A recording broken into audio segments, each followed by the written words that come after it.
Hello, folks. It seems like I've about €20 worth of water on my jacket. I wonder will I be done for theft for it when I go home.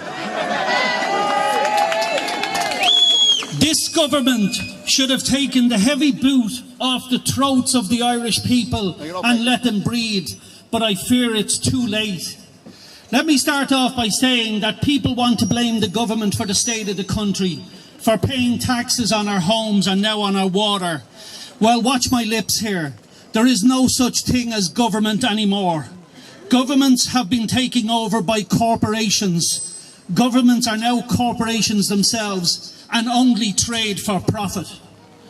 Many people seem to think that government is some opponent to corporate agendas, as if less government would lead to more power for corporations, as if government is some sort of protector that holds corporations back.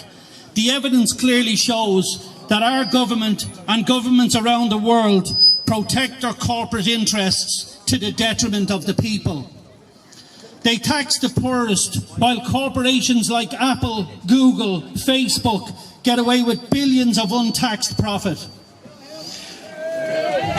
Our government is eager and a willing enforcer and promoter of government agendas.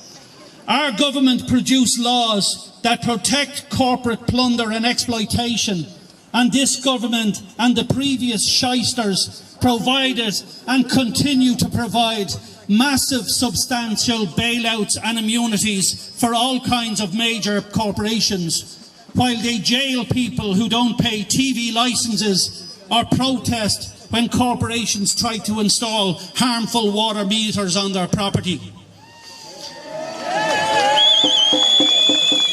Our government is the vermin that is the essential part and promoter of large-scale corporate agendas, taking corporations far beyond the potential wealth and influence that would have ever been possible without government collusion. It is nothing but a major sellout by your elected TDs to the corporate bribes and brown envelope cute hoorism that has plagued our country for far too long. Government no longer has the interest of the public because there's money to be made. The power to create and enforce legislation resides in the government.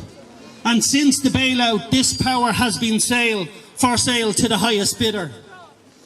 Now the latest corporation that seeks protection and huge profit by our government, making laws in their favour against the people, is Irish Water. Water, the very fundamental source to sustain life, and they want to tax it again.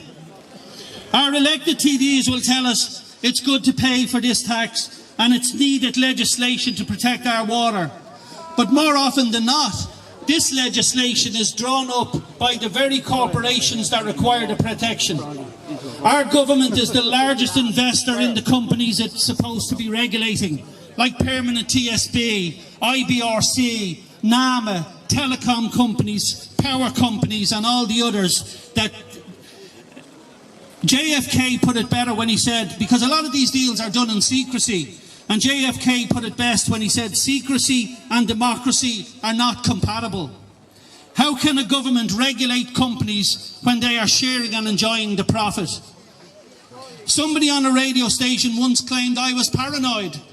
Well, having read books on Sigmund Freud, the founding father of psychoanalysis, I realised it's not paranoia if they really are out to get you.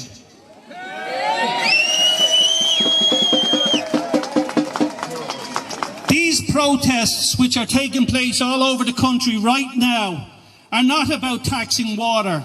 It is just the straw that broke the camel's back.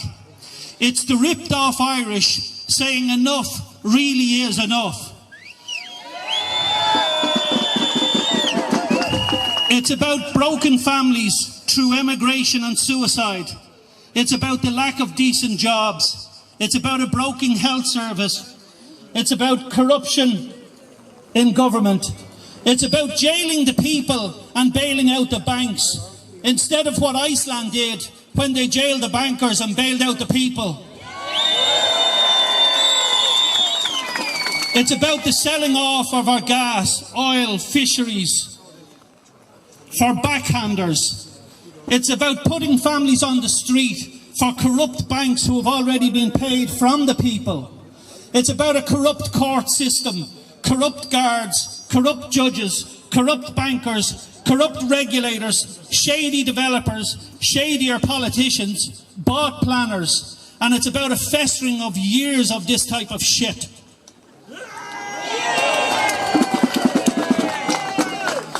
It's about beef tribunals, the Mahon Tribunal, the Moriarty Tribunal. It's about the Berties and the Biffos. It's about the Gilmores and the Kennys. And it's about the Joan Brutals. It's about false austerity being forced upon us. And speaking of austerity, I'm reminded of what a great Irish writer once said, Oscar Wilde. He said, to recommend thrift to the poor is both grotesque and insulting. It's like advising a man who is starving to eat less. On RTE's prime time, they accused me of having links with Nigel Farage's UKIP. Well, I don't. But maybe it's not a bad idea. Maybe we should start an Irish version of UKIP and call it this KIP, or what a KIP, because of what this government and previous governments have done to this country. I normally don't like protests. They normally filter out with no real solution. And I've been doing protests since the 80s. I have listened to people at rallies get up and complain. A lot of new faces complaining about the same old complaints. And if there was a gold medal for complaining, we the Irish would win it hands down. But I very rarely hear of solutions. So where should we look for solutions? And who should we trust? Or even who could we even trust? Should we trust the new politician on the block that promises the sun, moon and stars? I wouldn't if I was you. It's the mistake we have always made. And the very definition of madness is to do the same thing over and over again and expect a different result. Your grandparents and some of your great-grandparents got up and fought their way out of this type of oppression that we have witnessed for years now. And when they defeated that oppression, they left us a constitution, and they left us the answer in that constitution. And that is that the right of referendum should lie with the people. The right of referendum should lie with the people. Is that really the answer? Could it be that simple? Well, it's better to trust your grandparents and great-grandparents that succeeded against tyranny than to trust any other politician. And should you trust your grandparents before politicians, history will tell you yes. The people having power to call a referendum is the answer. And I just want to show you how easy it is to solve tyranny when people hold this power. Can I ask for a hands up on how many people would vote in a referendum to get rid of Irish water? Hands up. Well, there you have it, folks. Problem solved. You've just seen direct democracy in action. Thank you.